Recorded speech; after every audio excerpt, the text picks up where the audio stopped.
can just press it and then.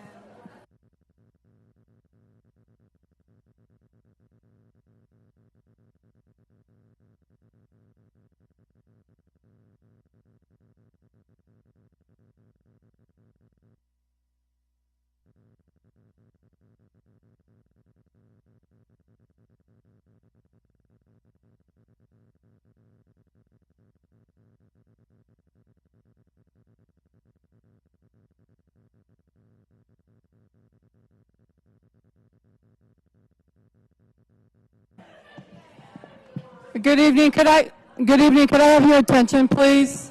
Could I have your attention, please? Kara Lavery. Is Kara Lavery here? Credit card? You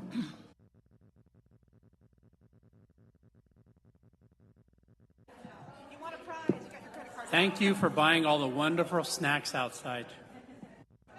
We appreciate it. This is this. Okay, got it.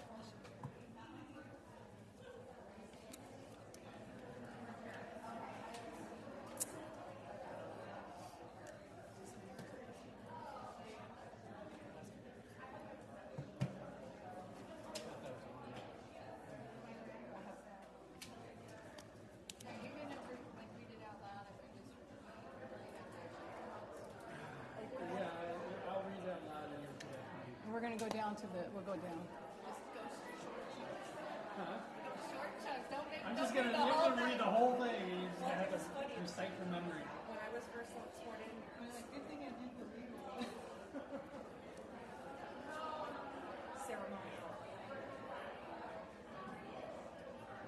We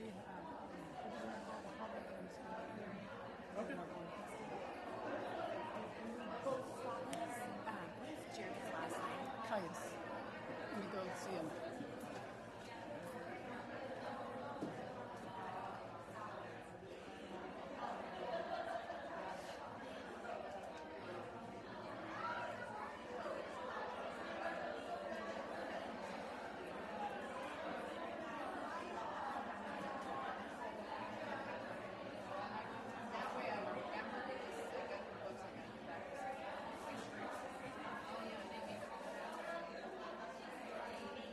You guys ready to go?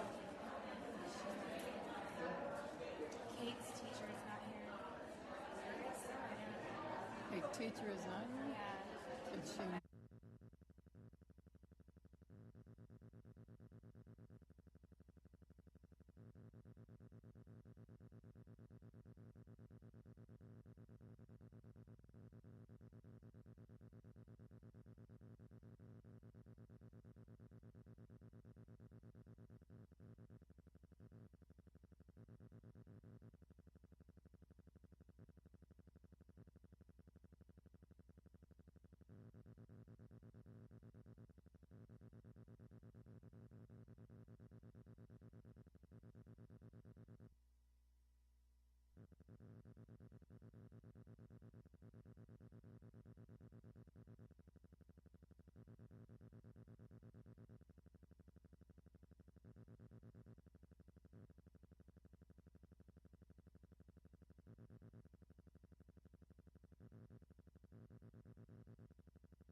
Good evening, everybody. Good evening. I know there's a lot of people here tonight, so if we just kind of keep it to a slow, dull roar, it's almost like there's something exciting on the agenda this evening. Please let the minutes show that all 5 board members are present and accounted for. Ms. Sagata-Jones, are there any changes to the agenda before we get started? Good evening, Mr. President, members of the board. Yes, note on item 6B, the ratification of vouchers. The attachments update reflect the correct dates. Okay, thank you. Can I get a motion to adopt the agenda? I'll move to adopt the agenda. I'll second. All right, Mr. Jaramillo, how do you vote? Aye. Ms. Wilson, how do you vote? Aye. Ms. Bartels, how do you vote? Aye. Ms. Pimentel, how do you vote? Aye. And chair votes aye. Thank you. Please join me in a moment of silence, followed by the Pledge of Allegiance.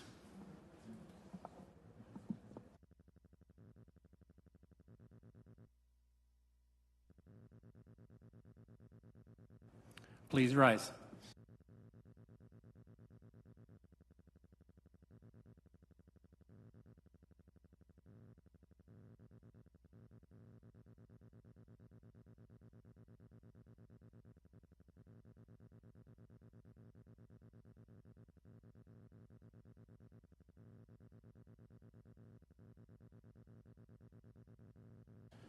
All right, moving on to the first item on the agenda, our oath of office for our two incoming board members.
All right, moving on to the organizational part of our agenda. This is the first board meeting of the year. This is the part where we elect a president and a board clerk for the remainder of the year. At this point, are there any nominations for the board president? I would like to nominate our current board president, Mr. Mike Martinez, for president for the 2023 school year. I'll second that. Okay. Any other? Anybody? Is there any other nominations? All right. Mr. Jaramillo, how do you vote? Aye. Ms. Wilson, how do you vote? Aye. Ms. Bartels, how do you vote? Aye. Ms. Pimentel, how do you vote? Aye. Well, chair votes aye, very selfishly. Thank you very much.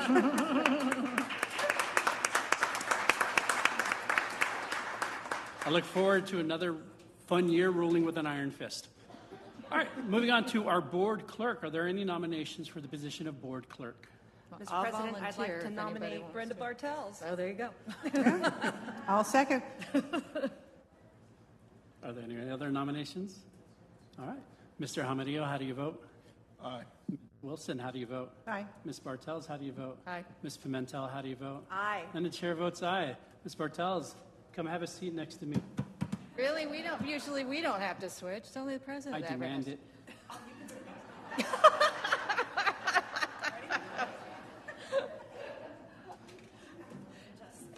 Yeah, but it's all the stuff that has to scoot. I get to sit next to Monica.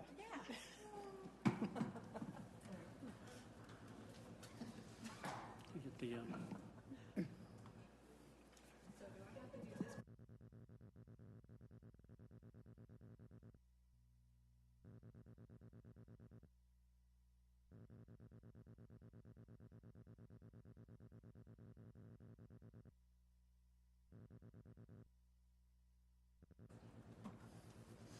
All right, while we're all getting settled up here, we do have some calls to the public this evening.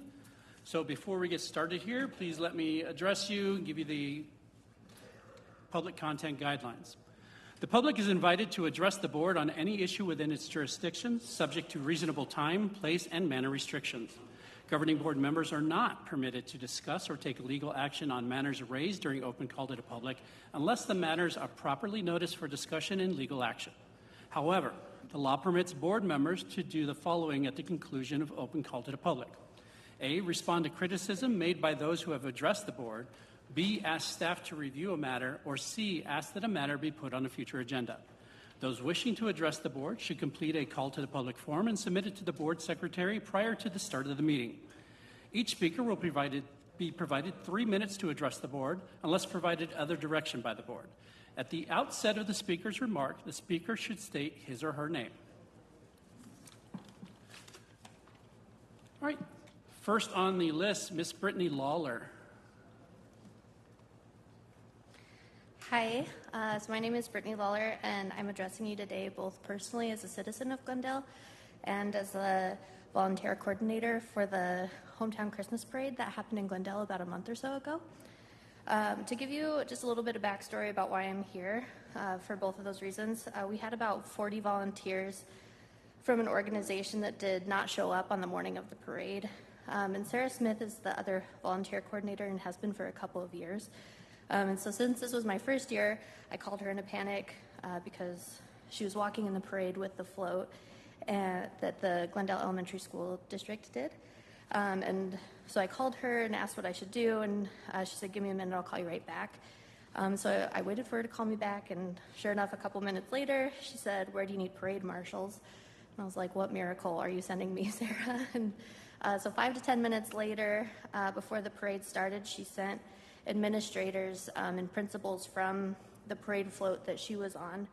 And we had just enough to get the parade started,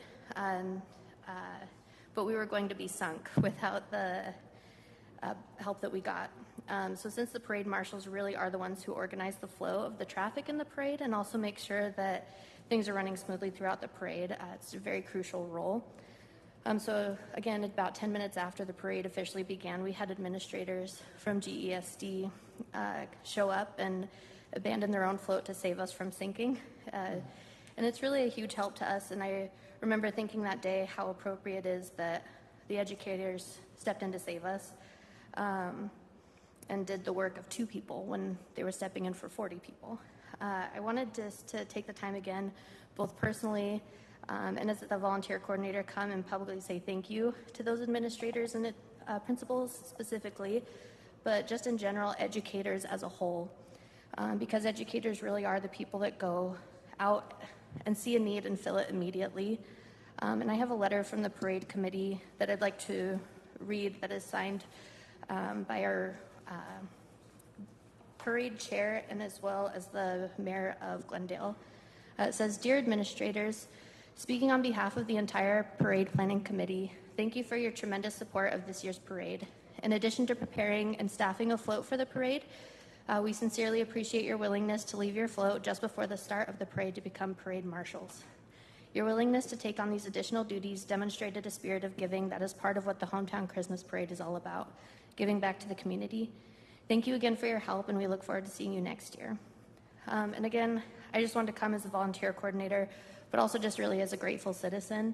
I think educators are the best types of people, and this room is full of them. So just from the bottom of my heart, thank you. All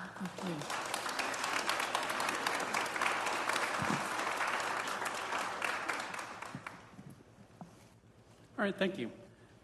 Next call to the public is Miss Elizabeth Seifter. Seifter, sorry.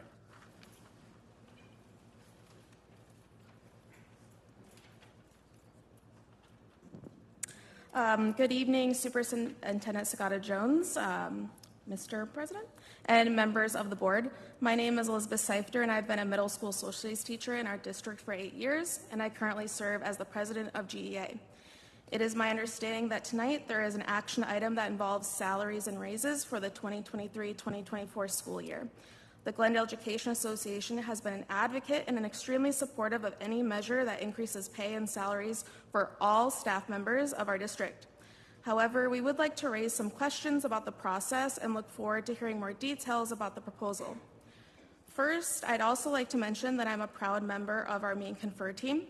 According to District Policy HD, the purpose of the Mean Confer team is to participate in a negotiation process for the purpose of improving matters of mutual interest, employee salaries, fringe benefits, and working conditions. In addition, Policy HDR sets the parameters of our discussions, which include the following topics: salaries, sick leave buyback, early retirement, vacation leave, longevity incentives, personal leave, salary credit for professional growth, and benefits. While we are very interested in tonight's discussion, GEA is concerned that this action item did not fall under the purview of the Mean Confer team. This board agenda item has created much interest, as we can see, and many questions have been raised. If this would have went through Meet and Confer process, it would have allowed time for these questions to be answered and clarified in a more appropriate setting. Nevertheless, here we are, and I would like to pose some questions in hopes we can get clarification for them this evening. One, according to the agenda item, a starting teacher salary could be $50,000. We would like to ask, what would the new teacher salary be with a master's degree, and will we also be honoring years of experience for new hires? Two, the item also states that it's for the 2023-2024 school year only. Can we clarify what that will or could mean in the future? How will a $10,000 increase for new teacher salary impact decompression in our district? And how will this possible salary change impact the retention stipend due to it being based on a percentage? The Glendale Education Association hopes these questions can be answered this evening and hopes to bring clarity and ease the anxiety currently felt by the unknown. Thank you.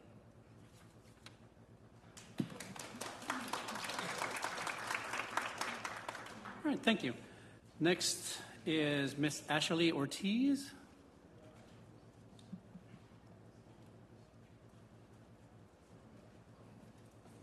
Hello, I am Ashley Ortiz. I am a music teacher at Desert Spirit. Superintendent Cindy Sagata-Jones, Board President, Board. I am speaking to you today about the salary increase. According to the Bureau of Labor Statistics, cost of living here in Phoenix, Arizona has increased 12% in the past 12 months. The average rental price for an apartment in the Glendale area is between about $1,300 to $1,500 a month, according to various rental websites. According to MIT's living wage calculator, and taking these data points into consideration, in order to maintain a living wage for a family of 4, and I personally have a family of 5, I should be bringing home $78,665.60, but I do not. In fact, wages in GESD are double what MIT considers a poverty wage. So it's not a living wage, it's not a poverty wage, it's what I call a struggle wage. Why should this matter to you? I'm here to advocate for the fair market value of the experienced and returning teachers to GESD. Experience and expertise matter in every field, and that value is reflected in our hiring scale. Let's say a teacher has a bachelor's degree and 7 years experience. If this person is to be hired in Peoria for next year, they would be getting $53,040. If that same teacher has a master's, they would qualify for $55,000. If they applied to Cartwright, they would get $55,000 as well with a BA, but they'd get $59,600 with a master's degree. If they applied to Tolleson, they would get $57,000, and if they have a master's degree, they would qualify for $61,600. These are all districts that are within 10 miles of this very office.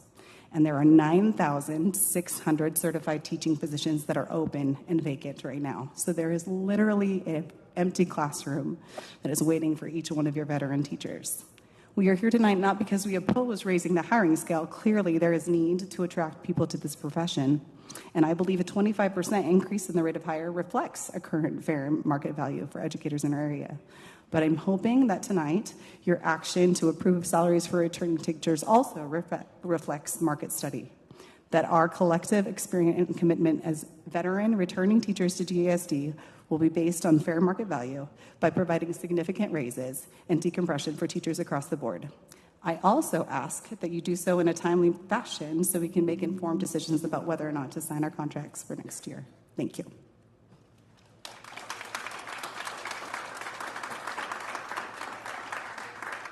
All right, thank you. Last call to the public is Miss Jessica Peck.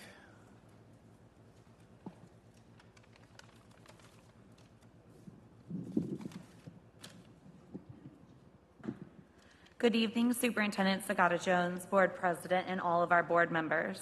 Mr. Jaramillo, welcome to our board, and I look forward to all the good things that I know you will do for the citizens of Glendale. I'm Jessica Peck, a Glendale teacher for 13 years, a Meet and Confer committee member for 4 years, and now I serve as GEA Vice President. I'm also the mother of 2 Glendale students, 1 current and 1 future. I come here tonight with a supportive spirit, but looking to raise some questions that I hope will be discussed tonight. Glendale's people deserve a thorough discussion of the proposal before you. At Meet and Confer, we've discussed pay decompression for 4 years as it's a compelling concern for many of our staff. For 3 years, longevity pay was the #1 concern after base salary, with 25% of our staff selecting it, which shows that our staff deeply cares about having differentiated raises based on years of service. I do appreciate that the district did a market study and presented those findings in detail in the fall.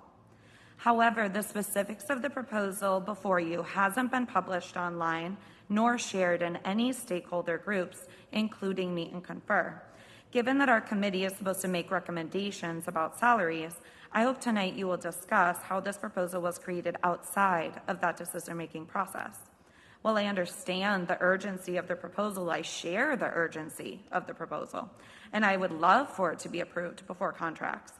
I would appreciate clarity on when it is appropriate to circumvent the Meet and Confer process and go directly to the board with a detailed proposal. Unfortunately, we don't know what the proposal tonight will contain, so it's hard to give appropriate public comment input. However, anecdotally, I have worked here for 13 years with a master's degree, and I make $49,000. With that in mind, GEA hopes that we won't be compressing 13 to 15 years worth of Glendale experience into the new higher salary. We hope that tonight's proposal will offer differentiated raises that honor our veteran staff and keep their salaries at least minimally above new hire level. As someone who is directly impacted by the vacancies at my site, teaching a subject that I am not used to, I very much care about recruiting new staff. But let's keep in mind that we wouldn't have so many spots to fill if we could focus more on keeping the staff that we have. Anecdotally, I've had many conversations with many staff members across the district just this past week alone, and the common theme that they shared was concern and worry that the district would prioritize new teacher pay over current employee teacher pay.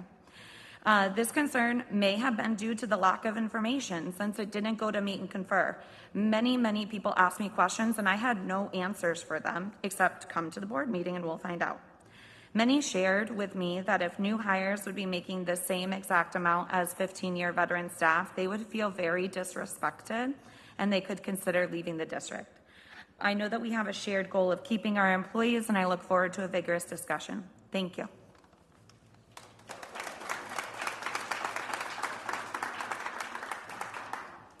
All right, thank you. As always, we welcome comments to the public.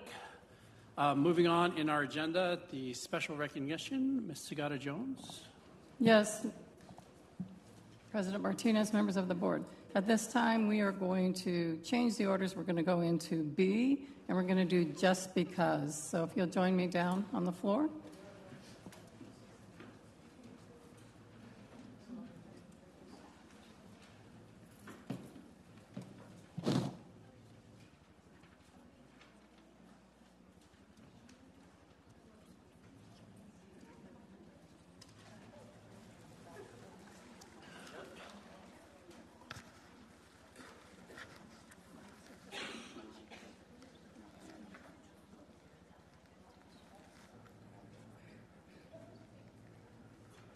Good evening, everyone. For those of you that are new, each month we randomly select an employee in the district and also a student in the district.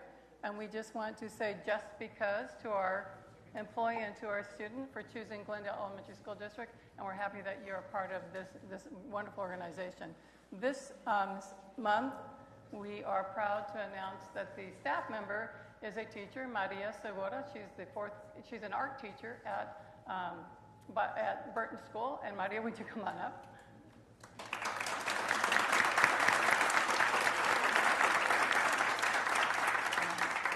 Thank you, Maria. We visited your classroom, and you were in the middle of teaching, I think, first graders.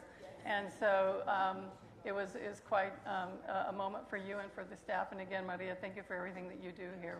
We're very excited that you're part of Glendale Elementary School District. With that, we do have for you, we know that you're an art teacher, you'll appreciate the crayons. And they're kindness crayons, and kindness crayons that help us with calming situations. So they're kindness crayons. In addition to that, we have a plaque that says, just because, just for you. And in addition to that, we have a yard sign. And so we'll drive by later tonight, make sure it's up. So that's your yard sign. Again, Maria, thank you for everything that you do.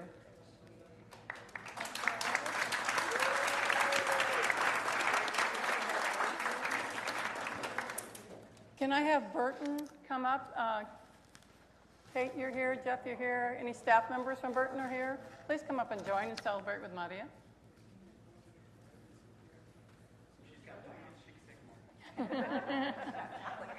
Come on. Yeah. Oh, is there? My 91-year-old mom. Oh, Mom, come on. Por favor. Is there more chocolate? Where's the chocolate?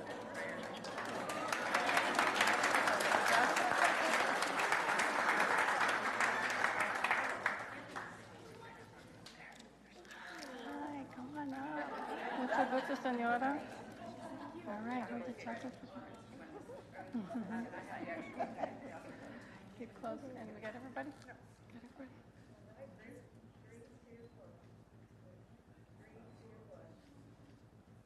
Thank you. Thank you. Congratulations. Thank you so much, Maria. Thank you.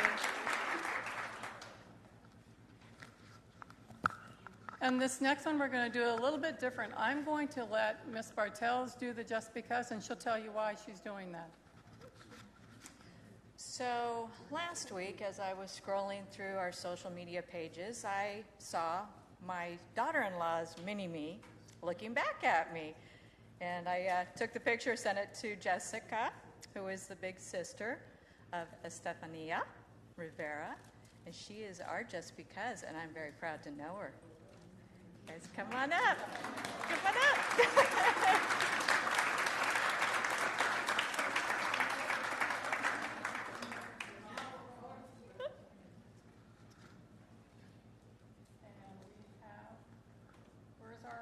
Where's our staff members for a little stuff? Yep.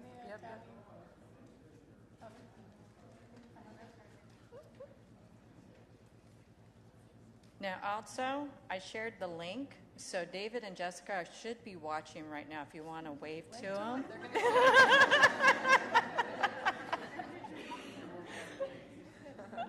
going to give you some crayons, and we're going to give you chocolate, and you get this.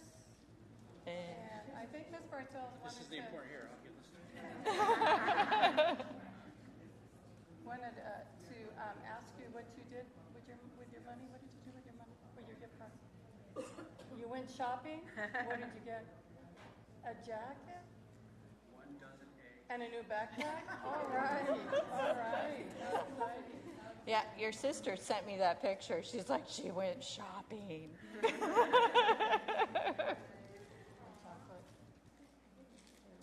More chocolate. All right, let's take a picture.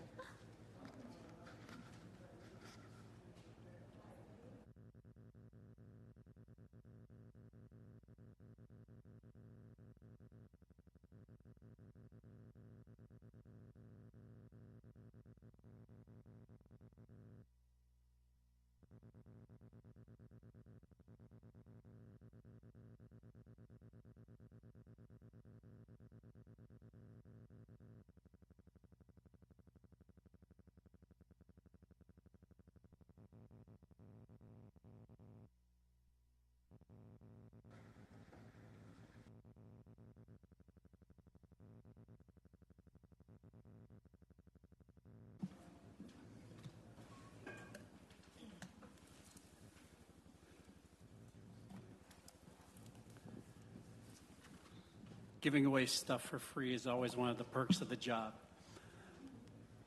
All right, Yes, it switching is. things around. Yes, President Martinez, and we do appreciate Gusto's generosity. With that, this is National School Board Association Appreciation Month, and we'd like to take this time to say thank you to our amazing governing board members that are here with us, and welcome again, Mr. Jaramillo, to the governing board. With that, our Director of Communications has made this wonderful little quick video that just of some of the staff when we were out and about this week saying thank you to the governing board, and then also you can see on display all the cards and things that were sent. So we thank the staffs and students for doing that. But here's a quick video.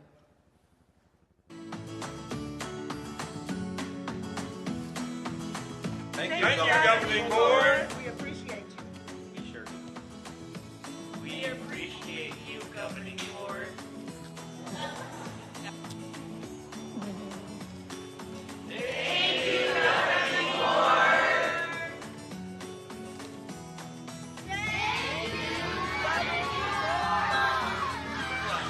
Thank you, governing board.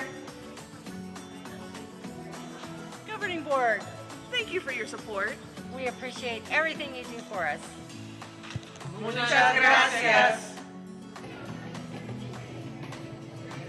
Thank you, governing board. Thank you, governing board.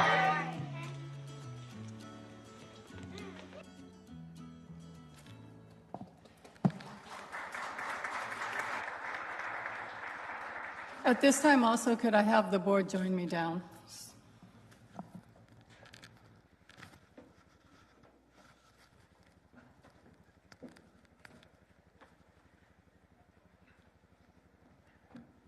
If you can line them up over there. If you'll just stand in front of the dais, please.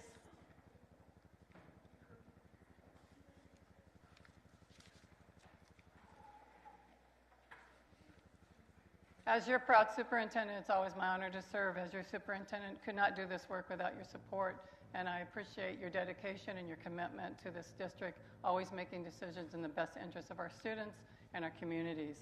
With that, we want to do some special recognitions. Ms. Wilson has served on the governing board for 14 years. Ms. Wilson.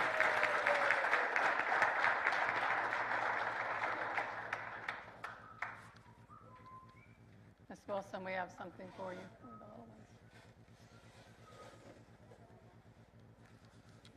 Where's the little paddle?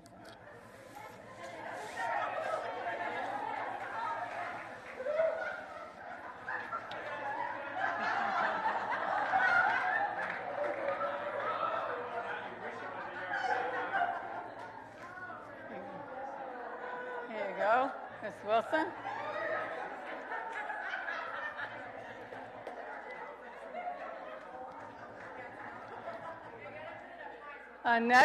Next, you all know what you're getting. So next we have Ms. Bartels. And Ms. Bartels has served on the governing board for 12 years.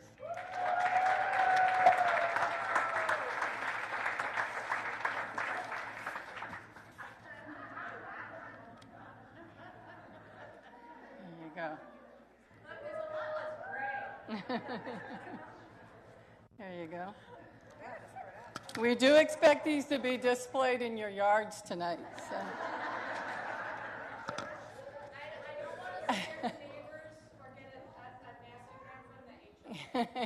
They might. And then we have Ms. Monica Pimentel, and she served on our governing board for 6 years.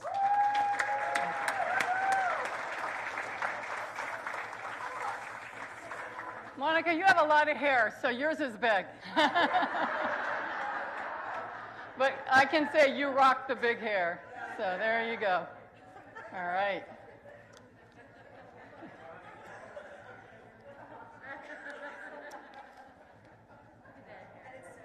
And it's smaller. All right, then next we have Board President Mike Martinez, and he has served on our governing board for 3 years.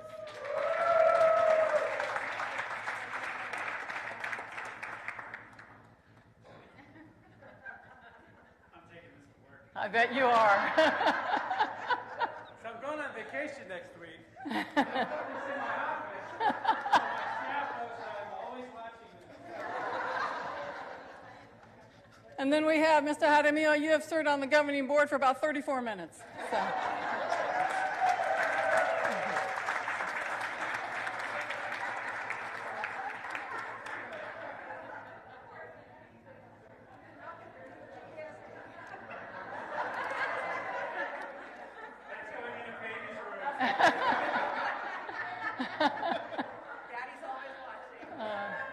Oh, that does look like when they put the big head with a little baby bundle, doesn't it? Sorry about that.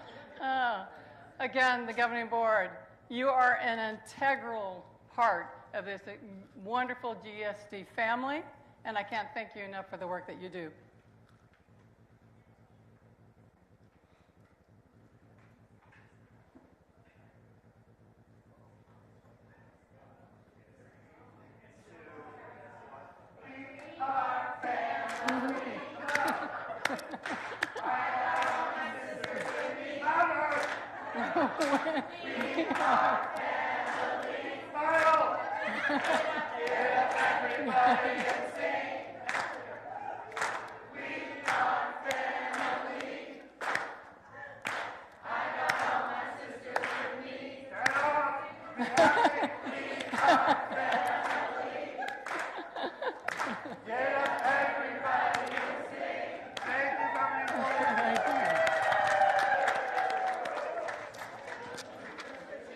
Oh, don't go anywhere.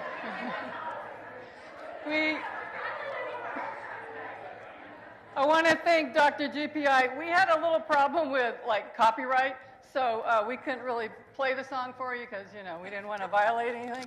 So thank you, Dr. GPI, for doing that. We appreciate it. When this afternoon, when we figured we might have a little bit of problem, we bring Dr. GPI in, and Mr. Berger and I were here, and Adriana were here, and we told him we were going to do this, and he breaks out in opera singing it. No, that's not what we want. He is an opera singer, and so again, thank you. But because we're going along with the big heads, we also want to share with you a big M&M. So.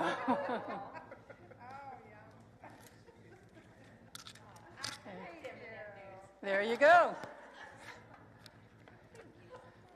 I don't know, Ms. Pimenta, how that's going to fit in your car, but let me know how that works out, will you? I'm already guessing this is not fitting in mine. All right. Again, thank you very much for everything that you do. I appreciate that.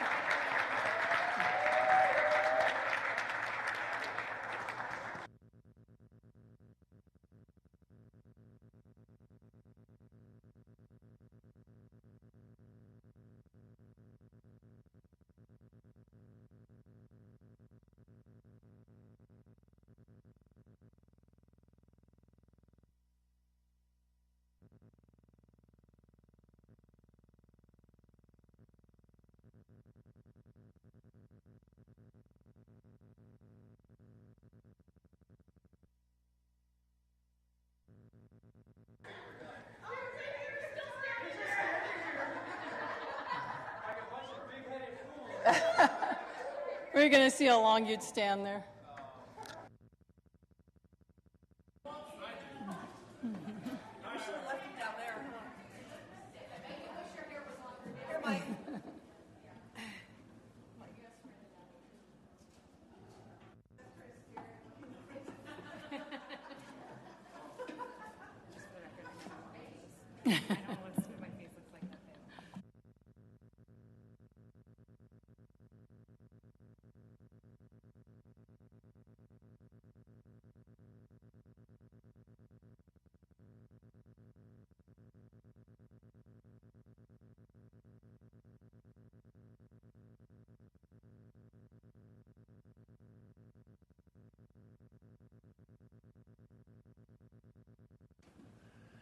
I don't know what account that big head was paid for, but next year we need to double it.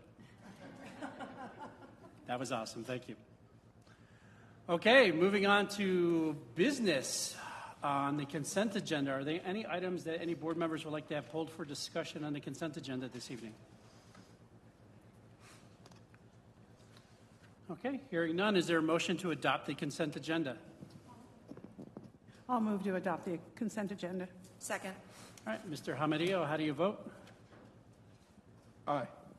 Ms. Wilson, how do you vote? Aye. Ms. Pimentel, how do you vote? Aye. Ms. Bartels, how do you vote? Aye. And then chair votes aye. Thank you. There are no reports or information items, so moving on to our first action item. Ms. Sagata-Jones. Yes, Mr. President, members of the board. At this time, we will have Mr. Callis present, but I want to begin with the decompression study and those salary adjustments. 3 of the 5 board members back in the 2018-2019 school year sat on this governing board. On February 9th of 2019, we had a study session. In that study session, I had transitioned to the superintendent. You'd asked me to present to you our current reality. And our current reality at that time, and you also asked that I present the strategic plan. And at that time, we called it the master plan, and then we moved to the strategic plan. On that Saturday morning, 3 of the 5 of you were here, Ms. Bartels, Ms. Pimentel, and Ms. Wilson, sat as board members. So in that, we began to tell you that we were very concerned about declining enrollment. That year, we declined by 548 students, and also what we were going to do about that. The priorities for that phase 1 were staff retention of highly qualified staff, declining enrollment, and declining enrollment, you asked me to look at marketing and looking at signature schools so we could increase student enrollment. You also reminded me that I need to be district, had to be solvent, and you also reminded me that we needed to address decompression. So we go into the next school year, we begin to look at the declining enrollment again with a demographer, and we still continue to decline. Then we run into COVID. So then we get behind on our phases and where we were. We come out of COVID, and during that process, we knew that the decline was still significant, and we had to address that. So we closed 5 schools. After we closed those 5 schools, we continued to do marketing. We brought into some of our signature schools. We have not completed that part of the phase as well. We will continue to develop signature schools in this school year. We will bring back a signature school for each school in this district because we know we need to continue to market and bring in students to this district as we continue to decline. Again, you asked me to look at the administration to look at decompression. We did that. We brought in a consultant. That consultant presented to you what it would take to help us through this process of decompression. Tonight you will hear those recommendations, and we will then continue with doing what we can to keep this district solvent, to increase student achievement, to retain staff. All of those things never go away on the strategic plan. We just come back and revisit them. But this process began in 2018, 2019. Under your leadership, you have directed me and my administration to accomplish these things. We are committed to it. We've had some bumps in the road due to COVID, due to declining enrollment. We were committed to making these things happen. And so tonight you'll hear from Mr. Jeremy Caius again what those final recommendations would be to address decompression. Thank you, Superintendent. Mr. President, members of the board, thank you for having me back, especially considering the news I had to deliver last time. I wasn't sure if I'd be welcome back, so I appreciate that. We're gonna quickly go over the recap of the scorecard. As presented last time, the biggest issue was with the starting base, essentially for almost all of your positions, was the biggest issue. The spacing between experience and as well as education was not as grave of an issue as the starting base just being significantly below market almost across the board. So we'll go through that recap, and then we'll talk about what the plan is. And then we'll talk about the expectations. Now, while the news last time was somewhat sombering, I'm hoping that when we reflect back on tonight, it'll be a monumental celebration, but we'll go through the phases of the plan. So first, this is just a recap. For your support staff, essentially across the board, regardless of years of experience or levels of education attainment, you're in the bottom third, and they could essentially get paid more at just about any of your peer districts. It was not significantly different for your teachers. You had one little spot of yellow. If a teacher had a bachelor's degree and 10 years of experience, then it was working out that they would be somewhat competitive here, but outside of that, no, they were receiving significantly more at your peer districts. Administration had an odd yellow pop at the MA plus 30, where it would move into the middle third, but outside of that, again, the same news where it was the bottom third almost across the board. So what is the plan? The plan is to bring all of the positions up to the median, to make all positions competitive. Now, out of the 94 positions analyzed, the 94 positions that you have, there are 81 positions that were significantly below the median. Those 81 positions would all be raised to the median. This calls for varying increases because the level at which each position is below market varies. So not all of them are raising by the exact same percentage. They're raising by the percentage necessary to bring them to the median to make their position competitive with what that position is earning in your peer districts. This includes the minimum wage movement also fell into here. So all positions, support staff, certified, and administrators, getting everyone back to a competitive wage that is at the median for the peer group. There were 13 positions that were already there at a competitive. They were near the median. They weren't above, but they were near the median. You had 13 positions. These positions did not have a significant number of employees. You have maybe about 20 people who fell into these 13 positions. So 20 people were doing okay in terms of where their salary placement was at. So what is the plan? The plan is to not only increase the placement and bring that to median, but to pass on that same increase to all existing employees. To give an example, one that was brought up earlier in questions, the teacher salary schedule, the movement from $40,000 to $50,000 does not just mean that the placement schedule moves from $40,000 to $50,000, which is a 25% increase, but that all teachers receive a $10,000 pay increase going into next year. This would all be done in 1 year, no phasing plan. It is an overnight change where they are making $10,000 more beginning next year. Instead of phasing this out and trying to make it more cost affordable, this is doing everything all at once, the whole apple, not a bite at the apple. Now, the questions around the language, why is it regarded as a 1 year increase? What is the continuation plan? When we look at the cost of doing this for all of your employees, it's $8.75 million. It's a significant price tag. Now, luckily, figuring out how to finance this long term was outside the scope of my work, but you have a great CFO with Mr. Berrigan, and he has looked at the sustainability of this plan and looked at what it's going to take to be able to sustain these increases after you give them out. So we got to look beyond the 1 year, and he has worked on the sustainability plan on that long term, and we'll go more into that here shortly.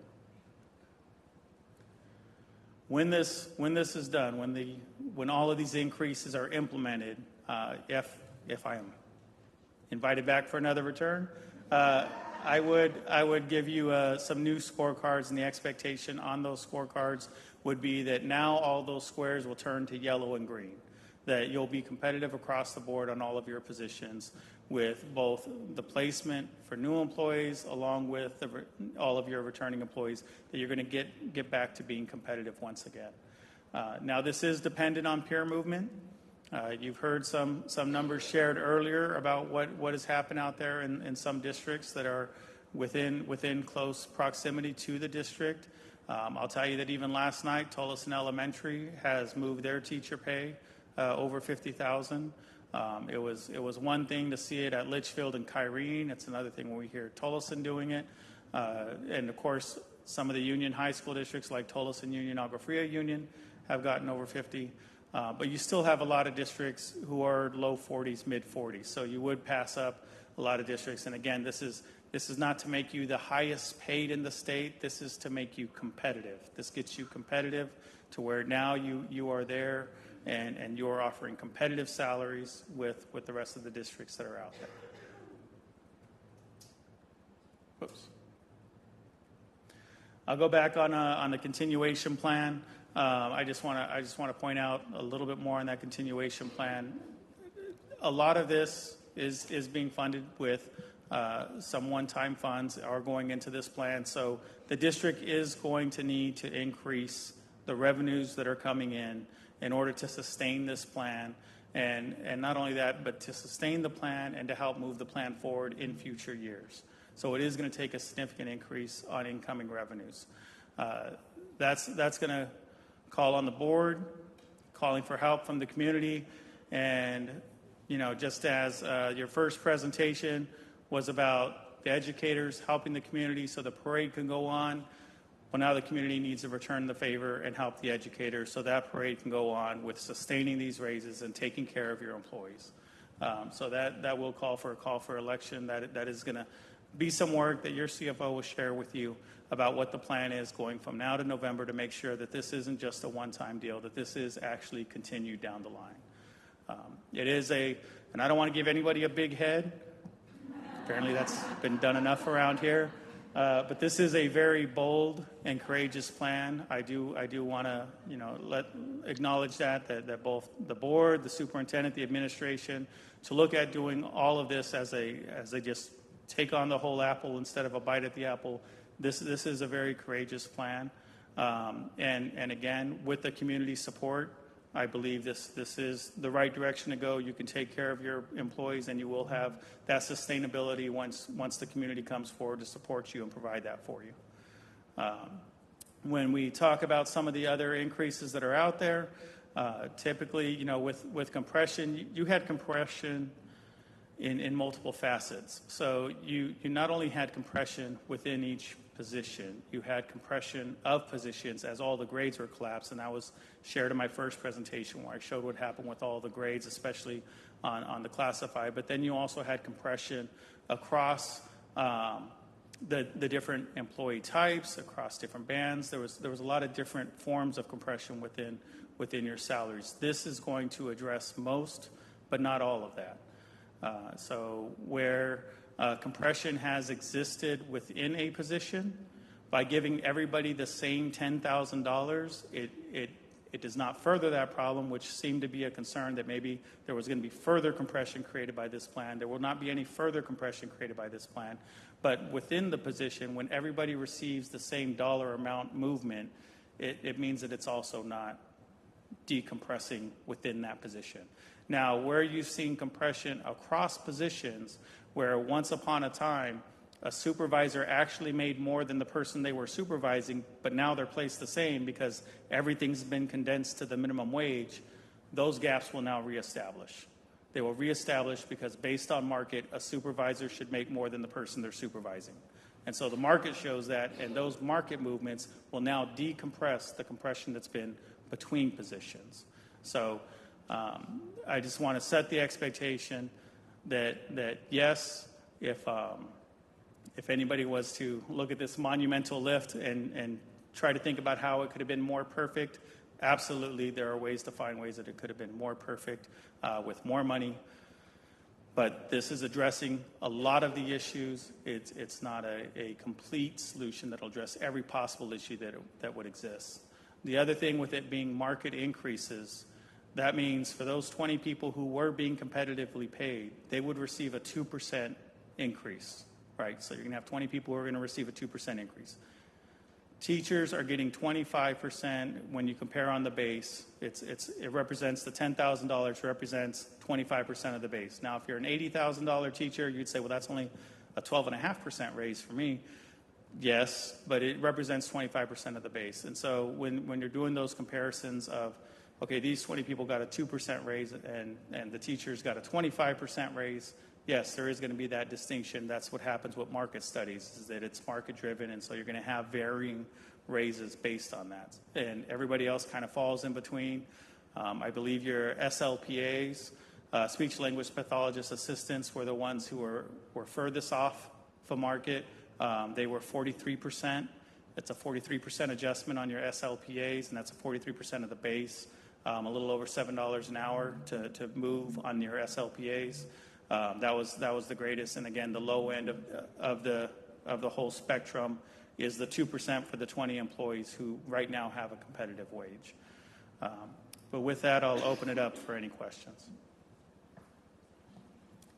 Mr. Callis, if I may, thank you very much. I do apologize. I was thinking when we did these big heads, I should have got you that Big Mac. So that ran through my head. But what I do want to say with that, and thank you for the presentation. Also, we are proposing that, yes, it is for 1 year, because we will have to work on how are we going to generate, obviously, revenue, and we are committed to that. Also, on top of this, the returning employees will receive the 10% as well. So I think that needs to be understood as well. That is on top of this as well. So I just want to clarify so that we're all on the same page. So not only is there the big bump as a result of the decompression study and the raise, there is an additional 10% for those employees who were just... Yes, and for example, if you make $49,000, you're going to make, and if you're a teacher, we'll use that one as Mr. Callis has used the teacher group. If you make $49,000, you'll make $59,000, and then you'll do that 10%. That's probably another $4,000, and that would be your salary for the next year. Thank you. Are there any other questions from the board? Yes. How will this affect stipends that teachers are currently receiving? What stipends? What specific stipends are you talking about, Mr. Hadamio? The retention ones. Yes, that one, that stipend, yes. And then the other stipends that we do have, Mr. Hadamio, if they're for extra duty things, we are not taking away those stipends. Okay? Thank you for your question. And then I have another question. Was all of this brought before meet and confer? No. Okay. The administration did the decompression study as the board recommended the administration do. Okay, thank you. Just a reminder, this is coming from the federal funds. Some of it is. Okay.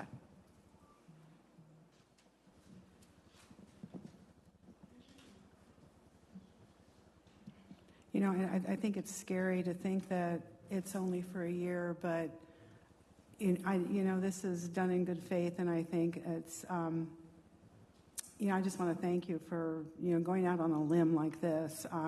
We don't have the money, really. We're just pulling from everything, and, hopefully we can continue with this in the following years. It's going to require, a lot, pulling in more students and doing stellar programs. But, I think it's doable, and I think we can get there. So, I think this is an incredible plan. I'm ready to work. I'm ready to make this happen, and I think we can get our community excited to make this so it's not a one-year plan, so we can continue to value our teachers and our staff for the hard work that they do. And believe me, I think if we had the means, it would be more. But I think seeing that an increase of 43%, am I understanding that there's going to be one position specifically, it's going to be a 43% increase? That's amazing. That's as an employee, not here, of course, if I was told I was getting this increase, I would be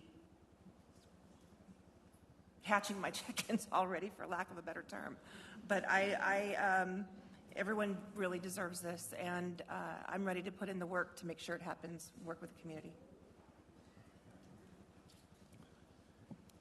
So this is for a one-year plan, and you said we would need community support, correct? Yes. Yes, Mr. Hunt. So do you have Have any ideas been brought out about how we can get the community more involved? Like any, because I'm thinking of reaching out to certain community leaders and, try to get something done. Yes, Ms. Bergen, go ahead.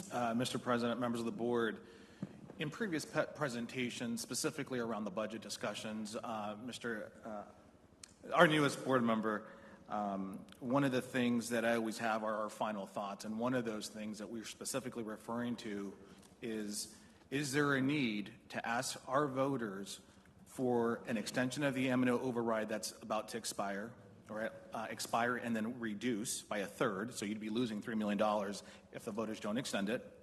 In addition to that, would the board call for an election on the district additional assistance override? Ask for additional bond authorization from its voters. And there's other questions that the board will be posed at a later time. In order for this plan to continue, and that's just one of many pieces that we will have to implement so that we can continue to be sustainable and for this presentation to be longer than 1 year. Mr. President, members of the board, I hope that answered your question. Again, I would like to say to everyone is, with that, looking at, we need to remain solvent, and we will do that. But also by being able to do these adjustments, Mr. Kayas has presented with us. We have looked at those positions that are contracted services. So we believe that we are close due to the contract services positions, whether it be nurses or whether it be psychologists or counselors that we contract out that we can't fill. We will be able to save close to $1 million just by coming up to the standards at the media.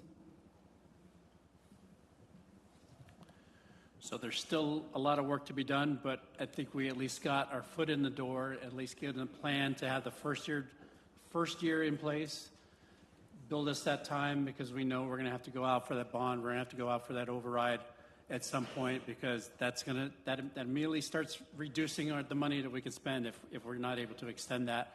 And that'll be part of getting in touch with the community. That'll be the other part of the work that we have to do, not only as a board, but as an entire district itself, to get the word out that we are doing everything we can in our power to give your children the best education possible.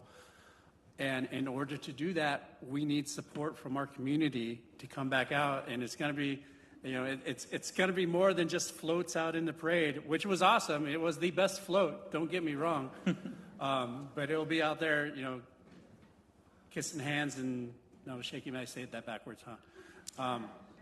Shaking hands and kissing babies? Yes. I always say it backwards for some reason.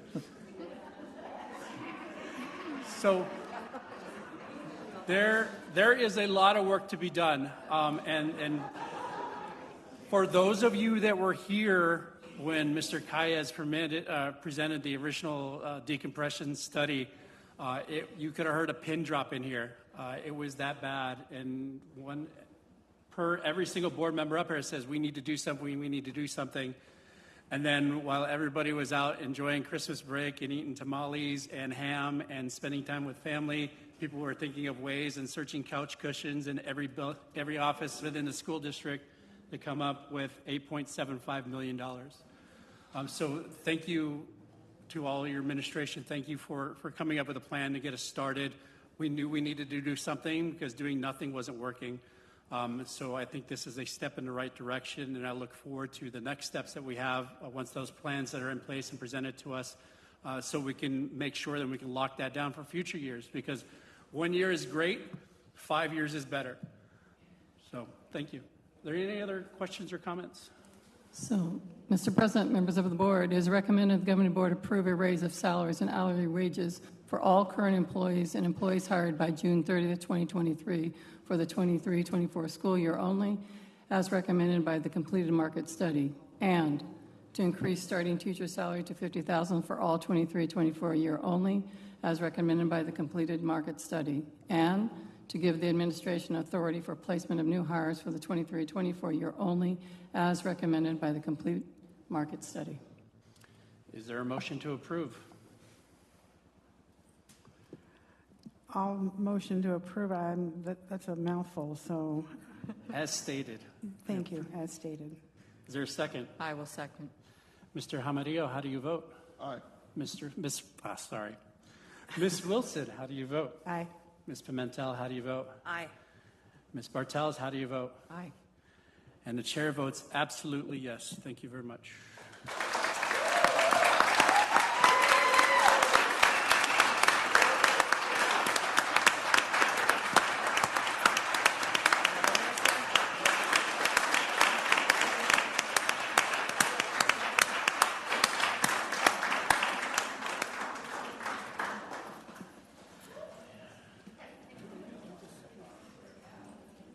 I did it. No, we need to do that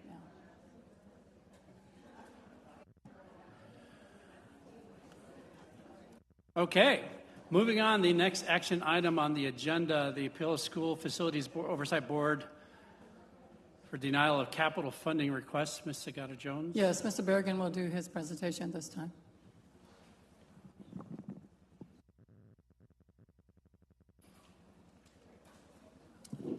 Mr. President, members of the board, you might recall, I believe it was the last meeting of the old year, we had an executive session, and we can't and won't go into details.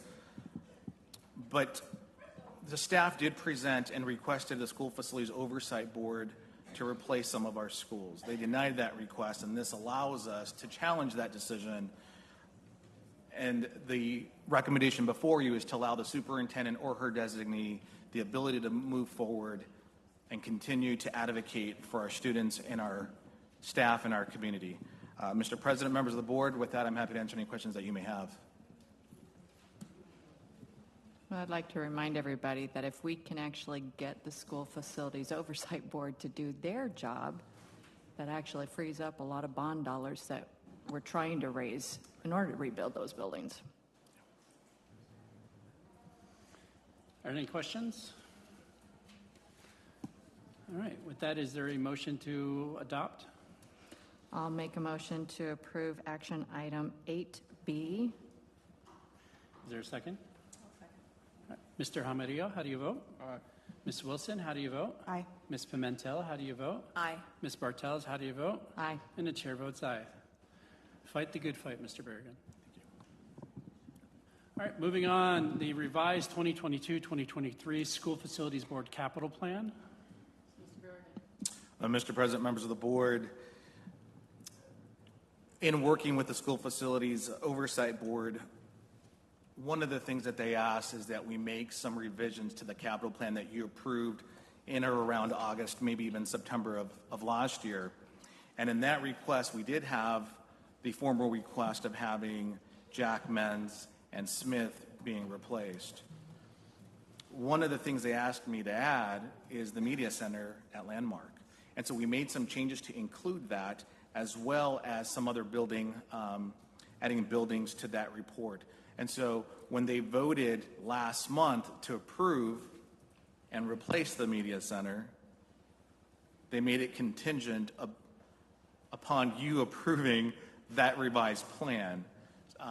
Mr. President, members of the board, with that, I hope that answers your question, and I'm happy to take any questions that you might have and kind of hopefully bringing that full circle.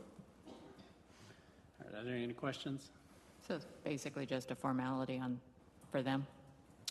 Mr. President, Member Bartels, in order for them to actually move forward, you would have to approve of this. Otherwise, they would not move forward with the request to rebuild the Media Center at Landmark. All right, with that, is there a motion to approve? I'll move to approve the revised School Facilities Board capital plan for the fiscal year 2023 as presented. Second. All right, Mr. Hamadio, how do you vote? Aye. Ms. Wilson, how do you vote? Aye. Ms. Pimentel, how do you vote? Aye. Ms. Bartels, how do you vote? Aye. And the chair votes aye. Get us a Media Center, sir. Thank you.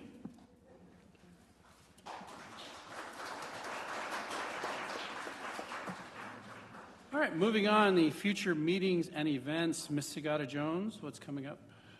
We have, obviously, the 26th, the employee contracts and agreements will come at that time. And I believe right now that's it. Okay, are there any other items that a board member would like to have added to a future agenda at this time? Okay, moving on. The superintendent report. Ms. Sagata-Jones, I'm sad to say that nothing you say will make people happier than what just happened a little bit ago. But try your best. All right. Thank you. Happy New Year to everyone. Thank you for being here and being back. It's going to be a great year for us. I thank you for your work that you do every day. A couple things I do want to do an update on, just so we're aware. We all know the importance we just talked about of student enrollment. So January 25th is the 100th day. We need to have as many seats, kids in seats as possible. We are going to do through Gusto, and you've seen this in the GSD Weekly. We're going to do some incentives for that to make sure our students are here as well as staff. So we look forward to that. Some other exciting news. I'd like to recognize Menzendick School. Capturing Kids' Hearts is a program that they use, and they have been asked to apply for an application for Capturing Kids' Hearts Spotlight School across the nation, and that's exciting, so we're very happy about that.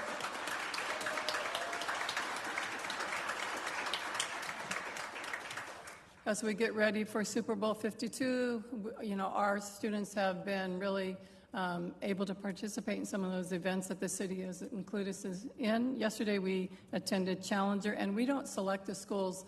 The Super Bowl committee and the NFL team that are doing it select the schools randomly. We've had Menzendick selected before, and Challenger was selected, and they went yesterday to State Farm Stadium, and we had 37 kids, Mr. Hortzman. 37 kids was there with Mr. Hortzman, and it was called the 100 Yards of Education.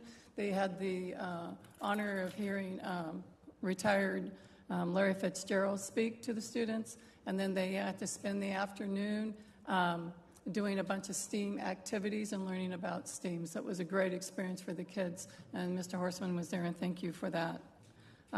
Also, just to do an update, as we get ready for the Super Bowl, Dr. Peterson and Convire has been working with Glendale Fire Department and Glendale Police Department. They will be using the System of Care Center for support their emergency response training for the Super Bowl. The training will take place at the Systems of Care January 25th through 27th.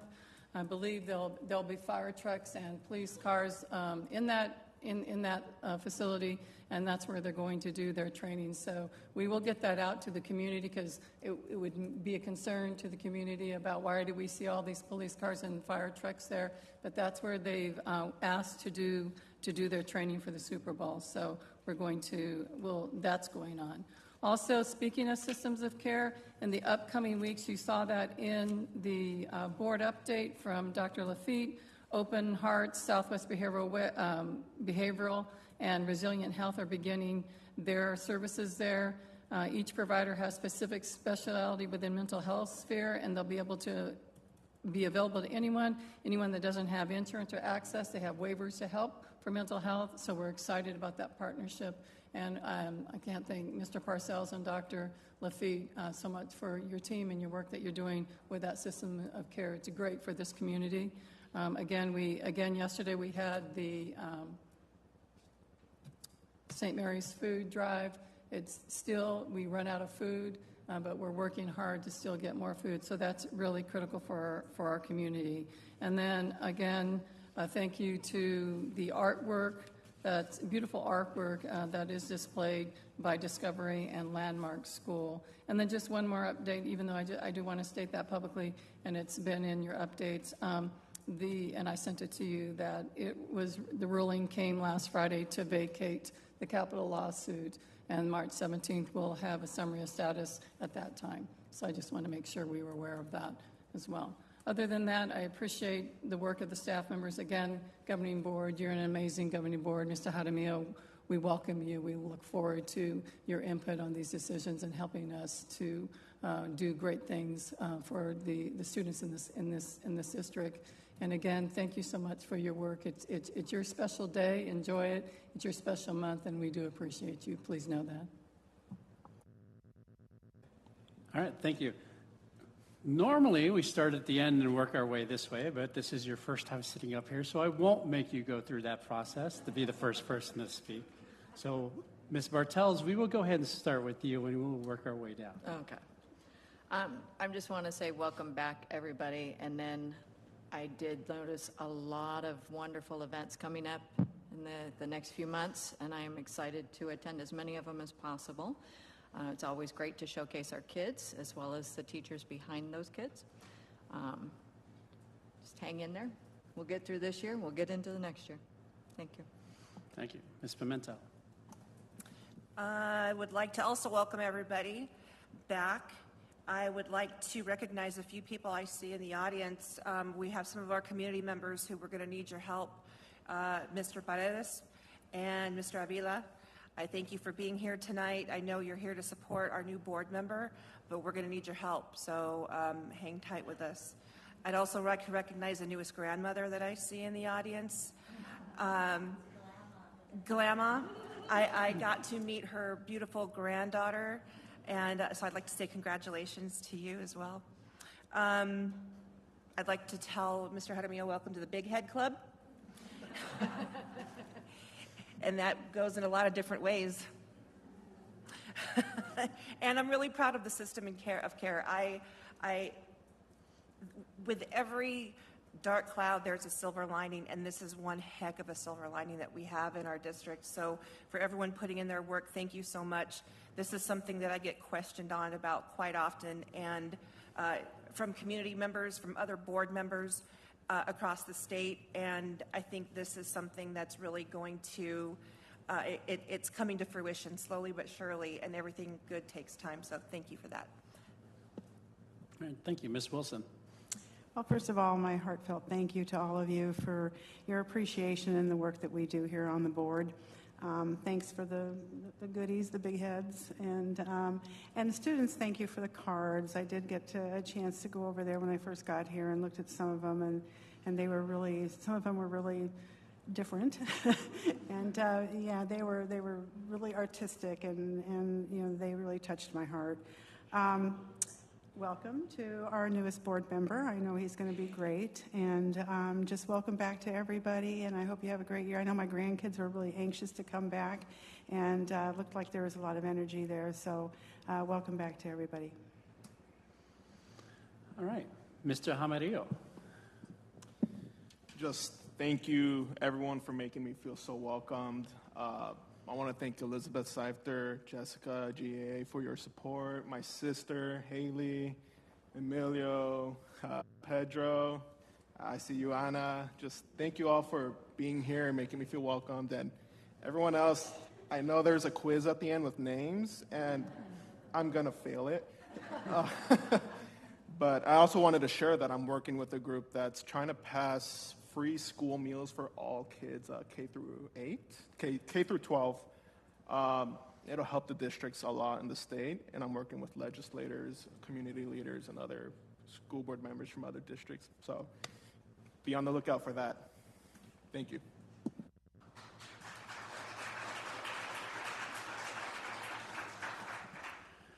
Well, you didn't stumble through it. All right.